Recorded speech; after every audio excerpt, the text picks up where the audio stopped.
What up, everybody? Super pumped. Thank you guys for tuning in for this episode of the T8 Outdoors podcast. You guys do me a massive favor. If you could hit the like button and subscribe button, that way when you do that, it gets the podcast into the algorithm of YouTube. The more people that do that, the more people that are going to be able to see this episode, uh, find out the wisdom and knowledge and understanding and all that stuff that we're going to be talking about. And hopefully it reaches that one person or a billion people who need to hear it. But it's one person. If it's only one person, success, dude. So we're just gonna talk. We're gonna talk hunting. We're gonna talk life. We're gonna talk a couple good things, and yeah, and we're gonna rock and roll. So we're all good. But I thank you guys for tuning in. I got Bobbie on the other line from Saskatchewan, Canada. Bobbie, thanks for coming on, dude. If you could just let the people know who you are, what you are, your disability, if you want to touch on that, and how you kill giant animals, man. What the heck, dude? Share the love. Yeah, my name is Bobby. I'm 38 years old and I was born with spina bifida.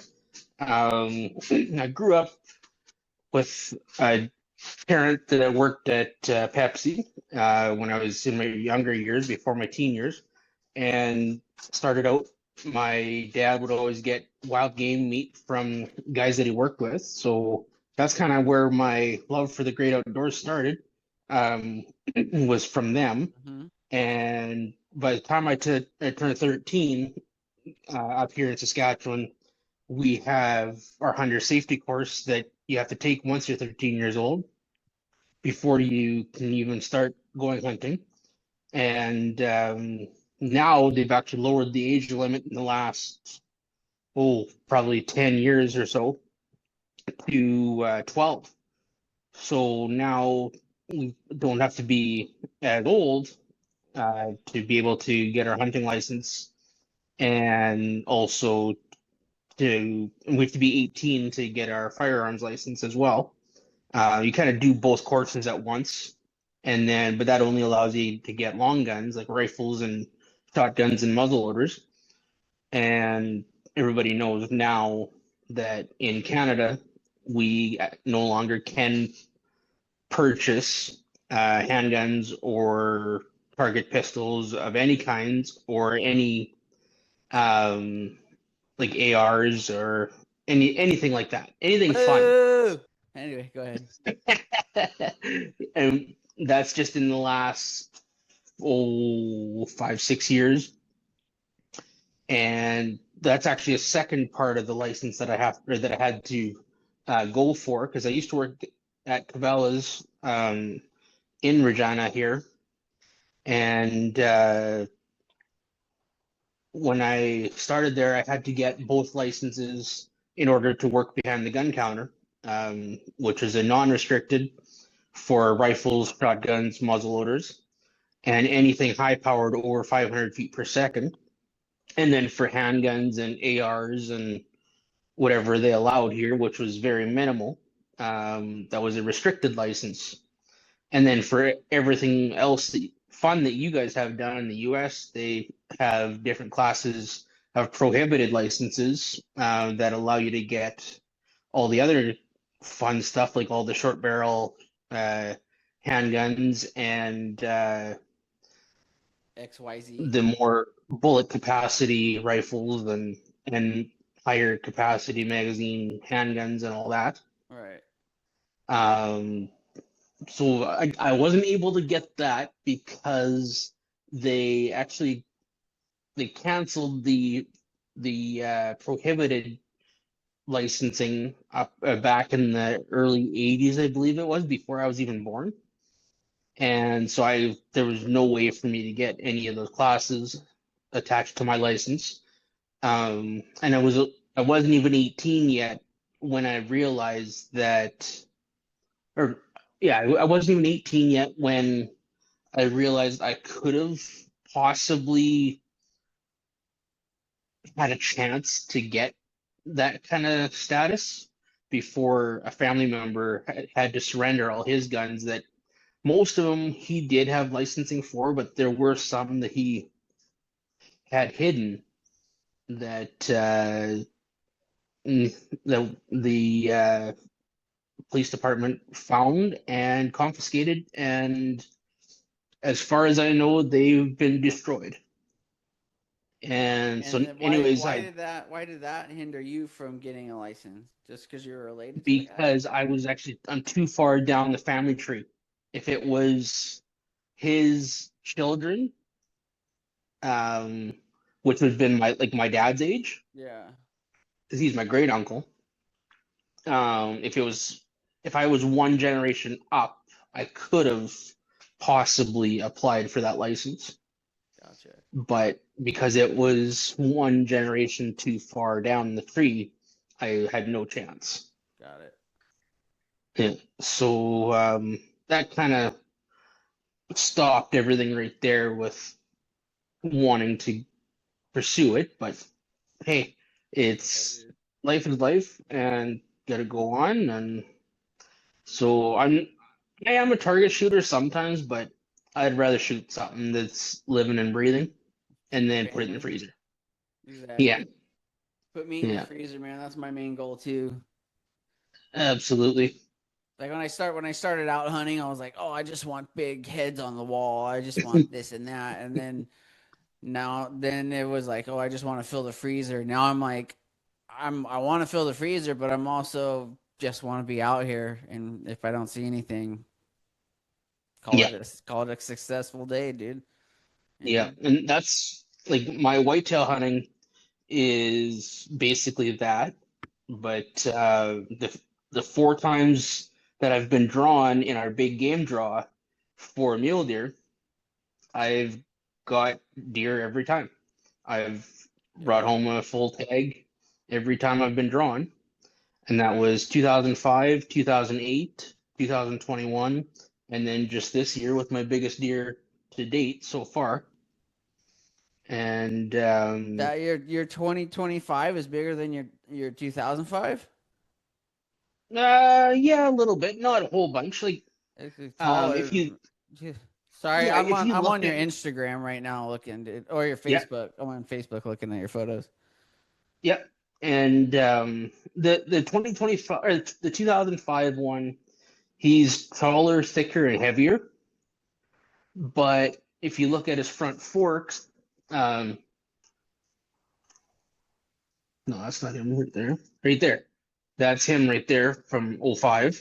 Okay, different angle. I see him Uh, now. Yeah, yeah, his front forks are very, very small. all right, I see that. Um, and then there's my moose from 2020. Ugh, I hate And you. then right here above me, that's my most recent one before this year, my 2021. Nice. My biggest whitetail's got a hat on it as well. It's funny how Um, those hats just gravitate towards those antlers. I don't know how they get on there. uh-huh. Oh, it's decoration. Yeah, that's Yeah. awesome, man. So how are you going out? How are you getting outdoors and into land and like are you driving in a car, using a track chair? Are you sitting and waiting for them to come to water? Like how are you hunting now? So up until 2020, I was just shooting from my truck with a permit that I have to get signed off by the doctor every 5 years, and then I Right. have to go to the local uh, conservation officer department and get a permit. Um, and it's free of charge, is it? It just there's no permanent one. They just have Right. to do it every 5 years. Yeah. And up until then, I was shooting from the truck. But as of 2020 in Saskatchewan, you can use an action track chair to go hunting in any zone now. But they used to classify it as an ATV. And down in the south part of the province of Saskatchewan, they don't allow any ATVs for anything other than retrieval. of the expired animal. Mm. So back in my Cabela's days, like I've been gone from there for almost 3 years now, and I took it upon myself in 2019 to change the laws for peoples with disabilities to be able to hunt with that track chair. And it took me You personally until, did? You personally did? yep, yeah, I worked along with one of the MLA NDP leaders out here. And even though the NDP are the bad guys that took all of our firearms away, um, I actually, when I was at work the one night, I was doing a closing shift and I was straightening up all the shotgun shell ammunition in our aisle. And I got talking to this one guy. He was looking for some pheasant loads to go for upland birds with his son over the weekend. And this was, I think, Thursday night. And we got talking, and I didn't know who he was from a hole in the ground. Mm. And he told me what or who he was and what he did for a living. And instantly, the wheels in my head started spinning. And so I looked him in the face and I said, Trent, I have a request for you. I want your phone number. I'm going to send you a big long text when I get home tonight with an idea that I have in my head, and I want your input on that. And so I sent it to him about 10:30, 11 o'clock that night. And then by noon the next day, he had read it, and all he said was 3 words: "Let's do it." Sick. And so for 2020, they did change the rule, but because we had a provincial election coming up, they just slapped it together, and it was probably the biggest nonsense rule I could ever think of. I wish I had a screenshot of all the rules that they attached to this new law, Sounds like America, and bro. it was Just yeah. like Just a bunch of so slop. yeah. So I have to hunt with somebody at all times.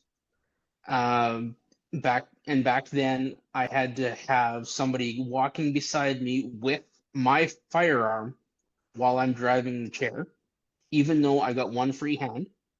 It's like you're not a grown ass Uh, man, dude, or what? Like, gosh, dude, yeah. I And because it's a hate slow the moving government. vehicle, I had to have the slow moving triangle like on the back of farm equipment or construction equipment on the back of the chair. I had to have a blaze orange helmet.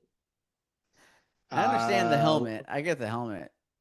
yeah, but that chair is rock solid. There's no way it'll tip Yeah, other well, than side to with side. it being blaze orange, I get, I never understood when I first started hunting. I was like, blaze orange. I was like, and a deer's gonna see that a mile away. But I get that when you're rifle hunting, I get the blaze orange. But a helmet is Hmm. like, dude, like I'm not going off jumps in this thing.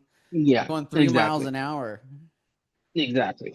Yeah, So um I phoned the government as soon as I seen the rule book. And I'm like, right. no, this is not gonna be allowed. I'm not allowing it. You guys have to change it before the season. And they're like, no, we can't because the provincial election is 6 weeks away. So we got to start focusing on that now. And I'm like, Uh, oh, for God's sakes.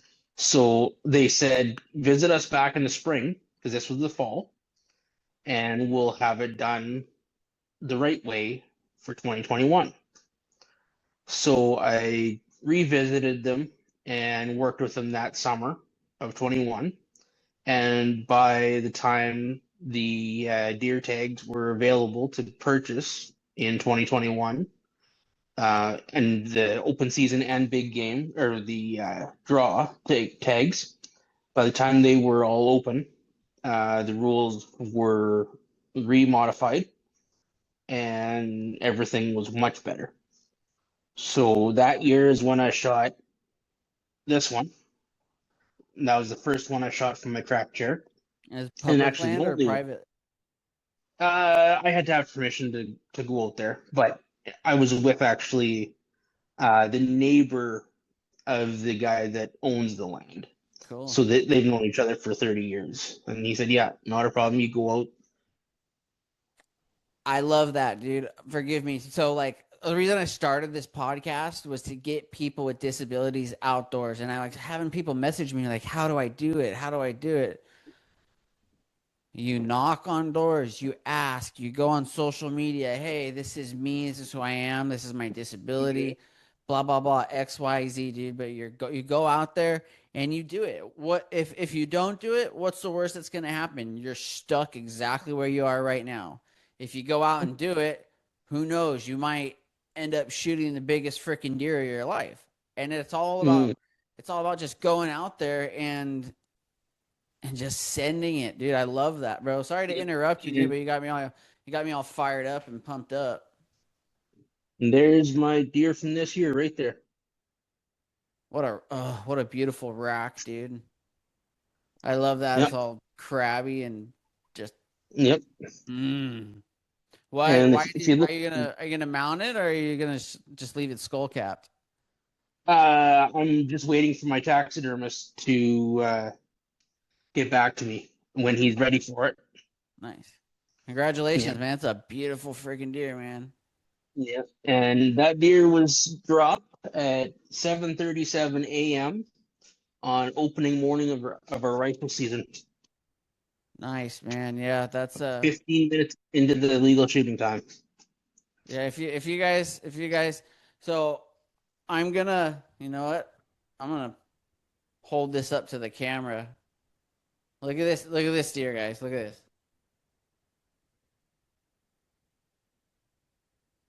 Yeah. And look at all the junk around the bases. Oh yeah. Yeah. Oh, look at. Like there's some actually Oh, it's I close enough love that I it. can just reach for it. I love it. Oh shit. Uh, I love junk around the bases, man. That's my favorite I'm, part of I'm just gonna species. change the camera angle again. You're good, bud. What? Look at that thing, dude. He probably had a heck of a time freaking rubbing up on trees. Wow, look at Yep. that. That is freaking cool. If you guys are watching or listening to this on Spotify or Apple, you need to look at this on YouTube, man. This deer is freaking Yep. beautiful. So this deer, he ended up scoring 181 and 7/8. So 2 inches, or just about 2 inches over the 180 mark. Sure is pretty. Yeah. Yeah, Like everything is congratulations, just buddy. symmetrical on him. What a beautiful deer, man. Yeah. And I told myself, um, the minute I get a 180 class buck, now not many people have probably heard of this guy, but about 45 miles west of me in Moose Jaw, Saskatchewan, um, is a taxidermist called Orion Taxidermy. And if you've been through Moose Jaw, Saskatchewan on the number one highway heading west, right outside the little city, they have a statue of a moose. And back in,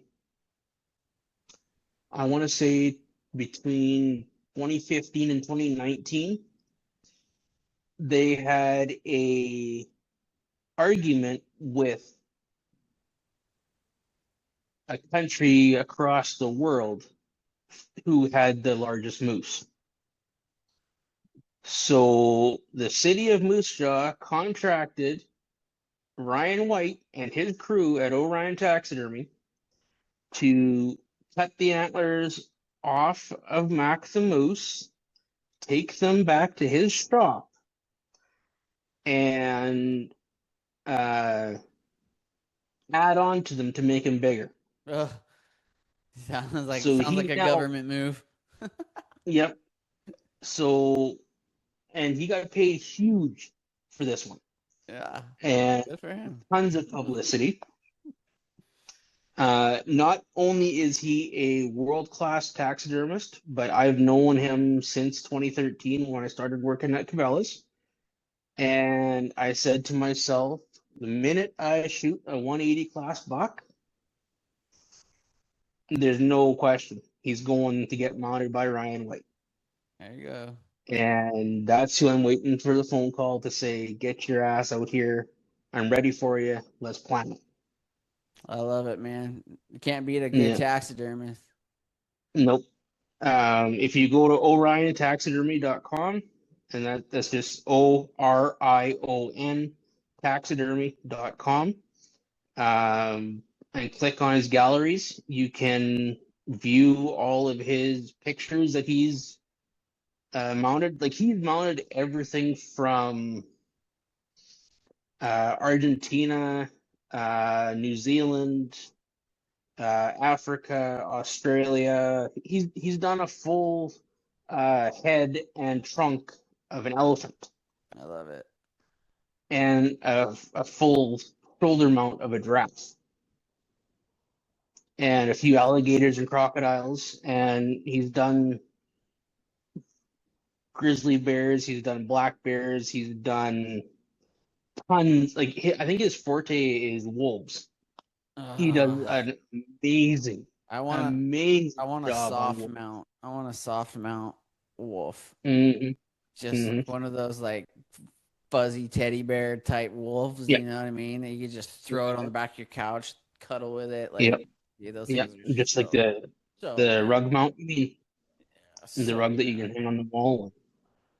Those are very popular here, like for bear. Yeah. Lots of guys just lay the hide out, tan it, and put it on a rug and hang it on the wall or lay it up on the floor and No, spread it the out. I'm talking like those soft mounts. I don't know if you might have seen them, but they're like Oh, like they're the stuffed. ones They that, look like stuffed animals. yeah, but you can move them around and Yeah, yeah, that thing's pretty just cool. I would only more. probably Yeah, only ever get that if I got like a wolf or like a bobcat or something like yeah, that. yeah. And yeah, like he's done the Big Ten, he's done the Little Five, he's done basically everything from an animal smaller than a coyote all the way I up love to, it. like I said, he's done lions, he's done tigers, he's done actually the last time I was in the shop was a couple years ago, and he was mounting a farmer's prized possession Texas Longhorn bull that passed away. I love it. Those things are And it was big. absolutely gorgeous. Yeah. Yeah, Yeah, yeah, I've seen them. I went hunting down in hog hunting down in Florida with a buddy, and they had a bunch of longhorns, and they're yeah, banging their horns together, and their horns are hollow, dude. So they bang them, but dude, it just sounded so eerie. It was just like yeah. I don't know how to make. I can't reenact the sound, but it was really cool. But can you? So I like to touch on like logistics, you know. So if Mhm. somebody is listening to the podcast or watching the podcast and they're wondering how themselves, you know, at home with spinal bifida can go out and hunt. Like how did you harvest your deer? Can you start from like from the very beginning? Like, yeah, I got a friend. Absolutely. We loaded the chair. Yeah, We did this. We did that. yeah. So this when I shot this deer this year, I didn't have my track chair uh, within an accessible distance of me. It was down at my parents' 2 hours away, and I just didn't have the time to go down and get it. And Dad was on the road because my dad's a truck driver. Dad was on the road. They live 2 hours south of me. Actually, they're only about 45 minutes from the North Dakota border. And so I phoned my buddy up, and he is a fourth generation resident of the area that he lives in, and he coyote hunts with Les Johnson from Predator Quest all the time, or hasn't for quite a while since COVID, but before that, he was actually one of Les's pro staff, and he's actually got Predator Quest decals all over his truck. Nice. So I met him through Cabela's as well, and he's always showing me pictures of past animals that he's shot and everything. He's like, one of these years, I will take you out. And that is a promise, not a um not just me saying I will. Yeah, right. Right. And it finally happened. And yeah, it took us 2 different days to get out. The first day was very, very windy, and it was middle of October in muzzleloader season. And then the second time I went was 2 weeks later. And actually, it was the weekend after Canadian Thanksgiving in October. And then I went out 2 weeks later again, and that's the day that I shot this animal here that I showed just a few minutes ago. And I told my buddy that I was taking with me. He also had a tag to shoot his first animal. I said to him, be at my place for quarter after 4 a.m. and we'll leave and be on the road for 4:30. Okay, I'll be there. 4:15 a.m. I hear the beep beep on or from his vehicle, and we jump in my truck and then drive 2 hours down to meet the other guy that took us out, and then we drove another 45 minutes south of his little town and parked his truck. And by that time, it was almost shooting time. So we quickly got our orange gear on because in rifle season, have to be uh, upper torso and arms have to be covered in blaze orange again, just like I was explaining before with the track chair. So, and then we also got my gun ready because I was able to shoot from the truck. And he promised me that I'd get first shot. So we backed out of that approach where we left his truck. We made two right turns about 5 miles down the road. And not even 10 minutes later, we seen this buck chasing four does just coming from the right about, I don't know, 150, 200 yards. They crossed the road and right in front of us, about 150 yards. And then they stopped in a group, and I pulled forward just very slowly, just not to scare them away. And then the does all took off, and he stood there looking at me while I pulled my gun out the window and dropped him right where he stood. Let him have it, huh? Yeah, and it would have been so perfect where he dropped. He was on a bit of a ledge. That would have been the perfect height to just drag him in to the back of my truck. Ugh. Like slide him in on the tailgate. One person would have been able to load him, no problem. But because of where he was, we had to drag him just a little bit closer for me to reach him to get pictures with him. And I pulled on his antlers and pulled him one more inch, and all of a sudden, bunk, he comes off that hill right beside me on the ground. Ugh. And we're like, no. And so Ugh. it took both the guys that I was with, plus two passerbyers that stopped and seen those two struggling. It took four guys to lift this animal in. I'm sure he was over 300 pounds. He's a giant, dude. He's huge. Yep. hmm And I didn't get a good picture of his body. I've got a picture of him half skinned, hanging up by his back hindquarters. But other than that, I didn't get a picture of his body at all, just because of where he was So sitting and I how got a we pulled my question. truck. Sorry, Yeah, I got a question. How are they getting so big out there? Is it like, is Saskatchewan like farm country? Because I'm constantly seeing just Godzilla-sized animals out there. Is it like fertile soil or like what's the deal? just Plentiful food. Man, dude, just everything out of there is so big. The black bears, Yeah, the mule deer, yeah, whitetails. yeah. And I don't know if you heard yesterday, but Saskatchewan lost one of the best hunters we've ever had, Mr. Milo Hansen. He shot the world record, not or world record typical whitetail that scored 213 and 5/8 back in 1993, and that deer has never been beat in 213. 33 years. 213 and 5/8. Could have used another year. Yeah, and he was only, I think he was 5 years old at the time when he was shot. Just right in his prime. Yeah, That's he awesome. he could have actually had one more year, and he was only he's either a 10 or a 12 point. So we call it a 5x5 or 6x6 Yeah. in Canada here, but I know you guys call them 10 or 12 pointers Well, it depends. down there. Usually people only do that for whitetail. Like when you're shooting giant mule deer, you only count one Yeah, side. It's like uh, like a 4 point or a 4x3, yeah, stuff like yeah, that.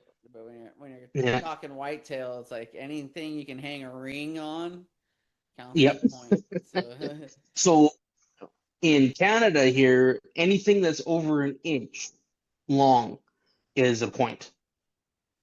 it's not very big.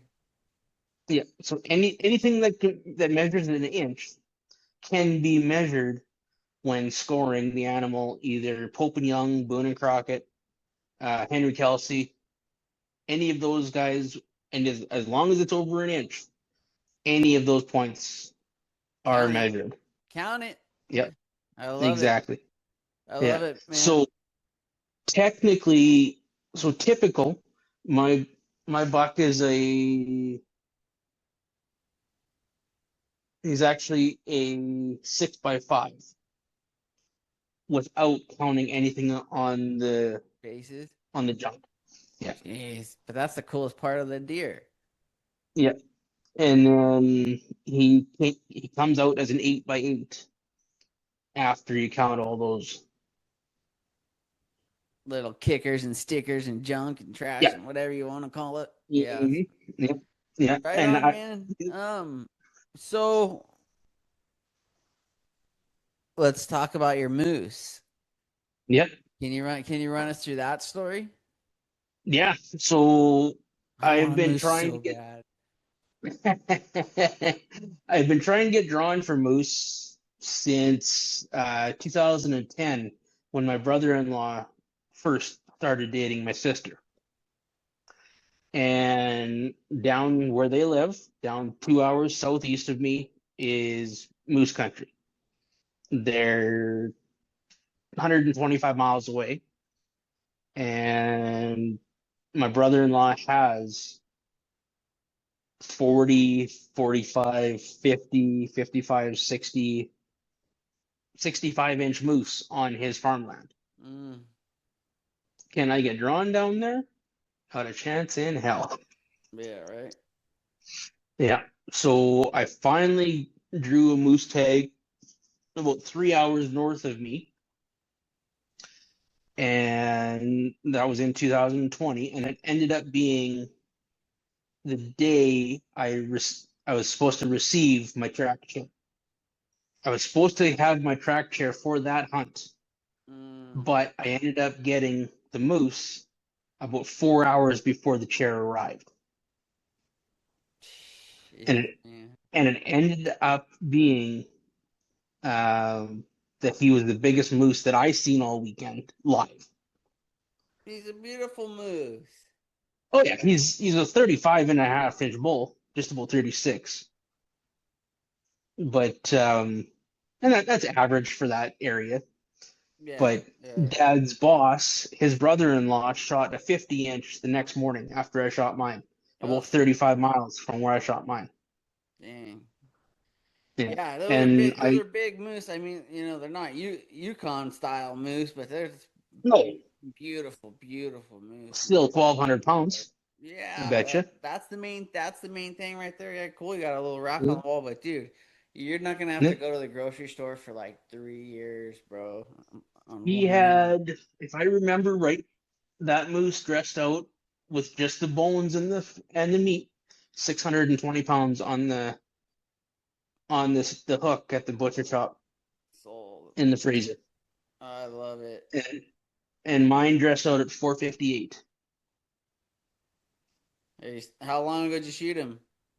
That was October 2nd of 2020. Huh. Just in Sure, the you ate first. them all. Oh yeah. How many deep free did you have to go and buy some deep freezers after that? Like three or You know four what? We fit it all in one. in one deep freezer? Shut up! No way. Was it one of the There's stand-up three. ones or stand-up freezer or Nope. just a In the big chest freezer? freezer. Wow. Mom loaded everything she could out of it and threw out whatever was old. And literally, when mom and dad went picked up my moose meat from the butcher shop, they drove the 3.5 or 4 hours each way back up to where I shot him Yeah. because we had him butchered up there. And when mom and dad brought it home that night, you could not fit a loaf of bread in that freezer. It's just It stacked. was right to the top. That's so rad. That's so Yeah. cool. Three Score for about mom and dad. 325 pounds of meat. Yeah. Score one for mom And and we dad. had That's for sure. yeah. And we still had two more tags that we could have filled out of the five. Jeez, And now we're wishing that we would have. man, that's pretty crazy, bro. Yeah. So next time we get drawn, both mom and dad said, I don't care what we have to do, we're filling all three tags. Yeah, we are. And we could have That's the word. easily filled all of them that weekend. We seen 50 to 75 moose, whether it's cows and calves or small bulls. Were you calling or were you just posted up on the top?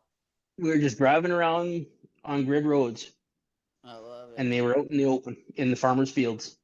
Yeah, I was at a hunting expo and I always go around and talk to all the outfitters because I really want to get a moose and a lot of them are like, "Oh, in Canada, you can just we'll just stick you in the back of the truck and you get your permit signed off and we'll just drive you around looking for a moose and we'll Mm-hmm. shoot you a moose." I was like, "Really?" Mm-hmm. They're like, "Yeah, yeah, Yep. we do it all the time." I'm like, "Well, all Yep. right then." I could actually set you up with a guy up by North Battleford, which is about 4 hours northwest of me, and he could have you a moose no problem. And he's actually on a First Nations reservation. So how does the tag work? Since I'm a non-resident, do I just straight up buy it or how does it work? Do you ever watch the YouTube channel Deer Meat for Dinner? I don't know. I know who he is, but I don't watch it. You gotta check him out because he actually hunted with this guy. Okay. Yeah. He hunted moose, elk, and mule deer with um, This guy, Lance. Lance, Yeah. sick. Yeah. His name is Lance Albert, and he lives on the Sweetgrass First Nations reserve in Man, Saskatchewan. Yeah. that's And pretty I cool. was out there a few years ago, and so now I work for a company that sells the action track chair, um, as like you have to order them every time you want to sell one, Right. but because they're not they're not a bulk item that they just sell. You have to actually custom order it to fit the person that it's being used by. Got it. So every time we want to sell one, we have to custom order it, and it takes up to 2 months to get it to us, even though they're just in Minnesota, I have an which is only, action track chair and I drive it around for my archery shoots. I do 3D archery shoots and oh yeah, I'll take that track chair around and just smash around. yeah. Which model do you have? It's the original, dude. It's the original. I Oh, got it okay. all camoed out. I mean, it's Yeah. cool. It's slow, slow as all hell, but it gets the job Hmm. done. Without it, dude, I wouldn't be able to do what I get to do. So, I'm Yep. not I've complaining even got at the all, at all. I've got the snow plow for mine, and I've pushed over a foot of snow with it. Yeah, they're sweet, man. I'm looking at property in the middle of the country out here in the United States, and I was thinking about just using it to sow food plots. Just Hmm. put the till on the back of it, like a little till. I could even Yep. MacGyver something, you know what I mean, and just Hmm. drive up and down the food plot with that Yeah. thing, tear up the Yeah. dirt, drive around again, put some seed in there, and just pray for rain.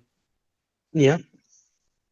So I don't know if they're super cool, dude. And they can tow a ton. I had a buddy in Alberta tow a giant bull elk with his. Yep. I know him. Hold it no problem. Yep. When you sent me that video, I was like, "Oh my God, really?"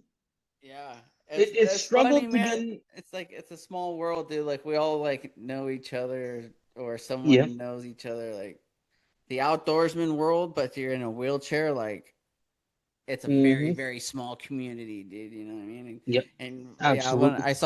I saw Colton and he had his big old bull elk. I'm like, bro. Yeah. So I got to interview him, so that was cool. But Yep. Yeah. I haven't talked to him for a while. I should shoot him a message one of these days and yeah, get him down here. you should reach out and be like, dude, this clown had me on his podcast. This guy was such a kook. He just shoots little spikes. I swear that's all he shoots. And he'll be like, "Oh, Derek?" Like, yeah, that's the guy. That's the guy. I know him. No, but dude, Yeah. super super cool. Really cool, dude. I'm glad Yeah. we had a good show. Oh. But Yeah. dude, I absolutely love that like you're getting out there and you're hunting, dude, and you're hunting hard. Hmm. It shows, man. You're successful, dude, and Yep. it just goes to show, like people with like spina bifida. I've had several on the podcast, but it it's all about just getting out there, dude. Like reaching out and asking, dude. Like a lot of people tend to shell up and get quiet and not want to talk and stuff like that. But I'm like, dude, Oh, absolutely. if people with disabilities would just like reach out, that's the thing about social media. It could be really good or it could be extremely toxic. But that Hmm. really good part of it, if you use it correctly, like I have so many right on friends, I would never know if I didn't was Hmm. just like, hey man, cool deer. Oh hey man, Yep. congratulations on that bear. And they text back, Hmm. hey, thanks man. I looked at your page, nice freaking alligator or whatever. You know what I mean? And next thing you know, like Yep. we're talking and then we're meeting up and like down this weekend there's a giant hunting festival or a giant hunting expo in Salt Lake City, Utah, and it's the Hmm. Western Hunt Expo, and it's like everyone and their cousin, dude, who's um is gonna be there, and it's just like there's over like 1,200 booths, like just Yep. companies everywhere, and it's just so cool because everyone is just so like stoked to be there and just in a good mood, and we're all cut from the same cloth. You know what I mean? Yep. Exactly. And I don't know if I should be saying this because he might smack me if he sees this podcast, but I'm good buddies with Cody Robbins, who used to be Jim Shockey's cameraman years ago, Yeah, no, and I follow his Cody and his wife Kelsey. yep. Yeah. And so I took my antlers this year to the Canadian Western Exhibition, where Cody had his Texas Longhorn cattle, and he looks at the deer, he looks at me, looks back at the deer again, looks at me. You little son of a bitch, you shot a bigger deer than me this year. Well, yeah, bro. After you've shot 200 plus bucks, dude, for like a couple of years Yep, running, dude. Like, yeah, yep, no, yep. but I that's cool, man. back in November it was 2 years since I lost my hunting buddy from cancer, and I'm just gonna set my phone down here quick. You're good, bud. Uh, I got a tattoo in his memory, and Big old buck with drop tines. that's the king. I love it, dude. Big old buck. That's pretty cool, That's man. Cody Robbins, the king, and I, dear. Yeah, that's that deer is no joke. Yep. And then there's my moose on my arm as well. Oh, you got your moose blasted. I love it, dude. So Yeah, I shot a giant whitetail and I'm gonna get him put on my back, dude. That's so rad. I love it, yeah. dude. Can you see the whole arm? Like, Yeah, yeah. yeah. And then by my wrist there, that's me in my track chair. Oh shoot, it is, dude. Yeah. Right on. I thought that was the moose blowing smoke, but no, I see it now. Yeah, that's cool, man. Yeah. Yeah, So dude. no, It's I got my back, so I I got all kinds of animals on my back, dude. I got elk, I got a giant grizzly bear, dude. I got yeah, everything on my body is either a target animal or I've already shot it. yeah, Yeah. So now yeah. And I gotta go actually, get a brown bear and I gotta get a moose and I want to get a caribou. yeah, After that, I could just roll over and die. I don't care. I'll be happy. yeah. And then this past summer, my best friend and I, um, since grade nine, we got tattoos on our fingers together, and I got an elk and a dog print. Dog paw. I love it. I Yeah, have my dog. I had a black lab. He was my service dog. I had him for 15 years, and I yeah.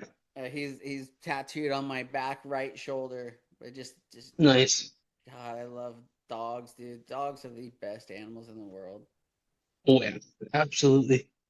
I don't care what anyone says. I'll fight you for a dog, and then I'll steal your dog, and then I'll take your dog. Yeah. Yeah. So, Yeah, he's a black lab, man. I'm gonna miss him dearly, dude. And I'm like, I'm every time I see somebody with a dog now, I'm like, I gotta get another dog. But like my living situation right now is not conducive for a dog, so I'm yeah, gonna wait a couple more months, dude, and hopefully I'll be in dog hunting territory. So we'll yeah, see. I need a black yeah, lab.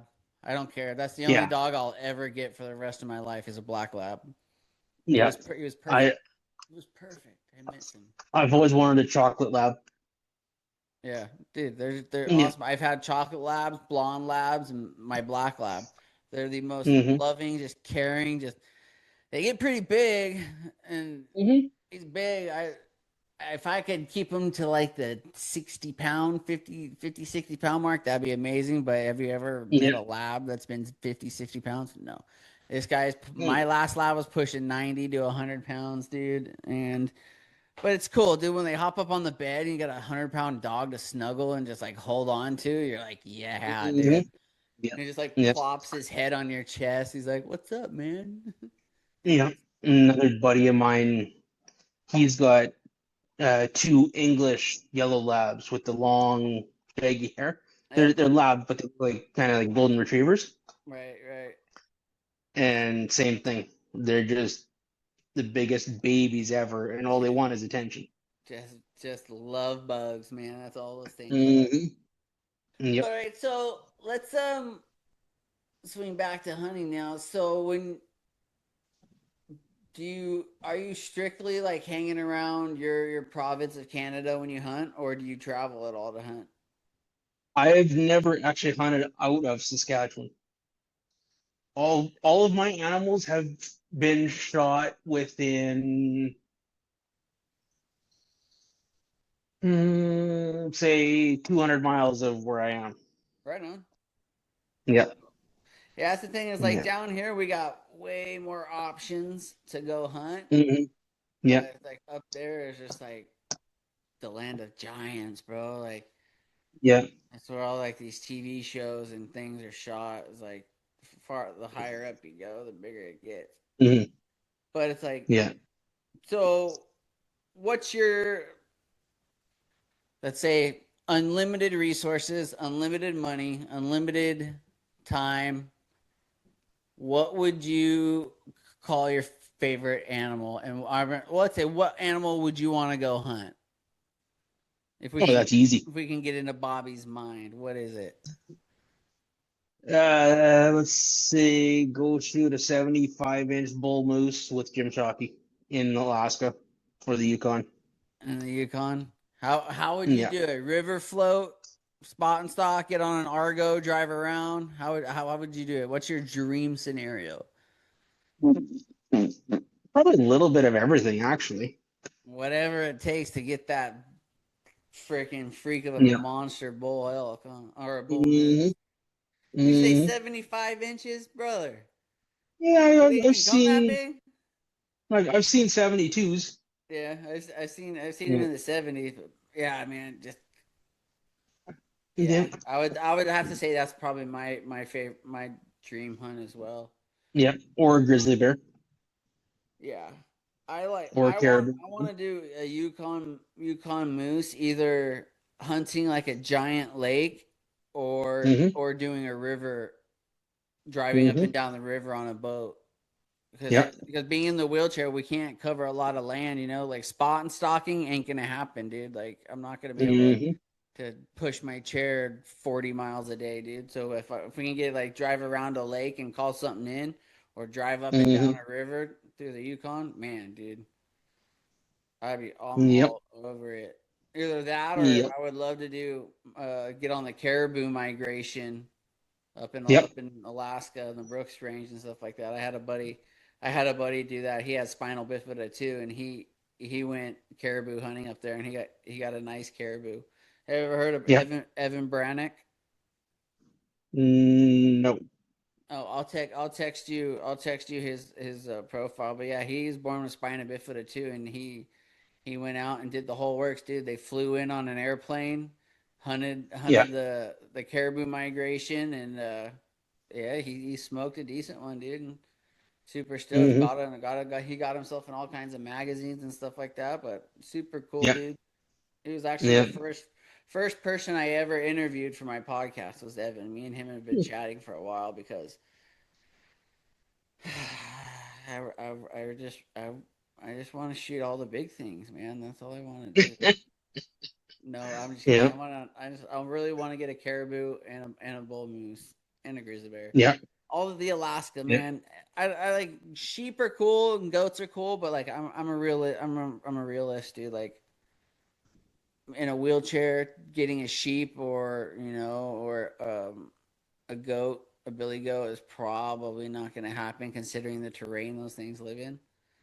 Yeah. But yeah, those Well, caribou. even in the mountains in BC, it's I guess it is part of the Yukon Mountains. Yeah, that's the same Yeah. thing. It's like, dude, like maybe like I've seen like down here we have desert bighorn and they come out of the mountains and feed down in the lowlands before they go back up in the mountains, and you can Right. ambush them there. But other than Yeah. that, it's gonna be pretty tough hunting. And honestly, Yeah. dude, like if I had the opportunity to do it, would I? Absolutely. You Oh, never for sure. know what's gonna happen. You know what I mean? God could be like, hey man, I got you something today. Here you go. But yeah, Yeah. I want them all. We gotta catch them all. They're little Pokemon, dude, and snag them. Exactly.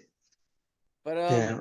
brother, dude, thank you so much for coming on, man. I had a fun conversation, dude, and this was cool, and I was super stoked to get a hold of you. I wanted to hear all about that. Those big bucks you've been putting down, that moose, dude. Mhm. Yep. All dealing If you want to dealing with a do wheelchair. like, if you want to do some photo editing and do like a a cover for this video, go ahead. I can send you a bunch of pictures of my stuff and Yeah, man. If you could send me a couple of you know deer and yeah. moose and stuff, it'd definitely work out well for YouTube thumbnail. But so this is the end of the podcast. I mean, if you guys have been listening to this podcast, I am a God fearing man, and I say a prayer at the end of every podcast. If you guys don't have to join me if you don't want to. It's completely fine. but it's my podcast and I can pray if I wanna. So I'm gonna lift up a small prayer, and I'm just gonna bless this podcast, bless Bobbie, and we're just gonna go from there. So Father God, thank you so much for everything you've done for me. Thank you for everything you've done with this podcast. I pray that you would bless this podcast, bless my brother Bobbie here on the other end. Let him continue to have fun, just live life, and just to show other people in wheelchairs, Lord, that it can be done. That he's a great inspiration for all of us, and I just thank you for him. Thank you for having him come on here, and I just pray that you would guide our hearts and use us for your glory. In your son's name, I pray. Amen. Bobbie, I appreciate you coming on, brother. Thank you so much, man. Anytime. Awesome, dude. We'll be in touch, dude. If you get anything else under your belt, feel free to call me, dude, and we'll uh we'll get you back on and we'll chat about it. Absolutely. Anytime. All right, brother. Enjoy your date.